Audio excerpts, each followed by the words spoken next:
Hello everyone. ಪ್ರಶ್ನೆ ಸಂಖ್ಯೆ 12 ಗಮನಿಸಿ. 4 ಅಂಕಗಳ ಪ್ರಶ್ನೆಯಾಗಿದೆ.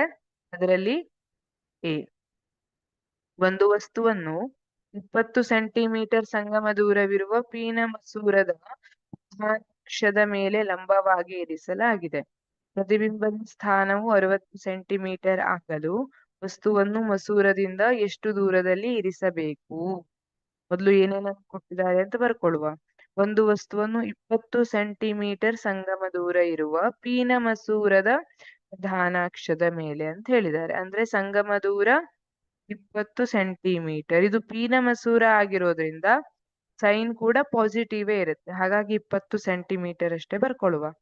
ಪ್ರತಿಬಿಂಬದ ಸ್ಥಾನವು ಅಂದ್ರೆ ವಿ ಅಲ್ವಾ? ಯು ಅಂದ್ರೆ ವಸ್ತುವಿನ ಸ್ಥಾನ, ವಿ ಅಂದ್ರೆ ಪ್ರತಿಬಿಂಬದ ಸ್ಥಾನ. ಪ್ರತಿಬಿಂಬದ ಸ್ಥಾನವು 60 ಸೆಂಟಿಮೀಟರ್ ಆಗಲು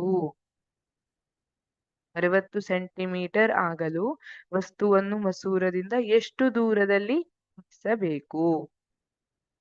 ಈಗ ನಮಗ್ ಗೊತ್ತಿದೆ ಮಸೂರದ ಸೂತ್ರ ಏನಿದೆ, 1/f = 1/v - 1/u. ನಮ್ಗೀಗ ಯು ವಸ್ತು ದೂರ ಬೇಕು ಅಲ್ವಾ? ವಸ್ತುವನ್ನ ಮಸೂರದಿಂದ ಎಷ್ಟು ದೂರದಲ್ಲಿ ಇರಿಸಬೇಕು ಅಂತ ಕೇಳ್ತಾ ಇದ್ದಾರೆ. ಹಾಗಾಗಿ ನಮಗೆ ವಸ್ತು ದೂರವನ್ನ ನಾವೀಗ ಕಂಡುಹಿಡಿಬೇಕು. ಯು ವ್ಯಾಲ್ಯೂ ಎಷ್ಟು ಈಗ? ಹಾಗಾಗಿ 1/u = ಏನಾಗುತ್ತೆ? 1/v - 1/f ಆಗತ್ತಾ? ಸರಿ. ಇದು 1/60. v ವ್ಯಾಲ್ಯೂ ಎಷ್ಟಿದೆ? 60 ಮೈನಸ್ 1/f ವ್ಯಾಲ್ಯೂ ಎಷ್ಟಿದೆ?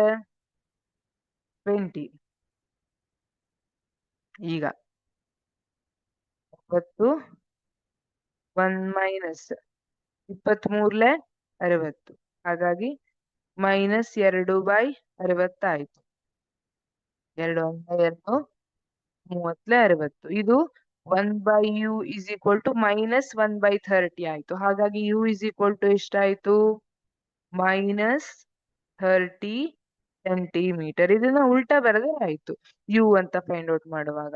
-30 ಸೆಂಟಿಮೀಟರ್. ಹಾಗಾಗಿ ವಸ್ತುವನ್ನ ಮಸೂರದಿಂದ ಎಷ್ಟು ದೂರದಲ್ಲಿ ಇರಿಸಬೇಕು ಅಂದ್ರೆ 30 ಸೆಂಟಿಮೀಟರ್ ಮಸೂರದ ಎಡಭಾಗದಲ್ಲಿ ಇರಿಸಬೇಕು. ಆಗ ನಮಗೆ ಮಸೂರದ ಬಲಭಾಗದಲ್ಲಿ 60 ಸೆಂಟಿಮೀಟರ್ ದೂರದಲ್ಲಿ ಪ್ರತಿಬಿಂಬ ಮೂಡುತ್ತದೆ. Thank you.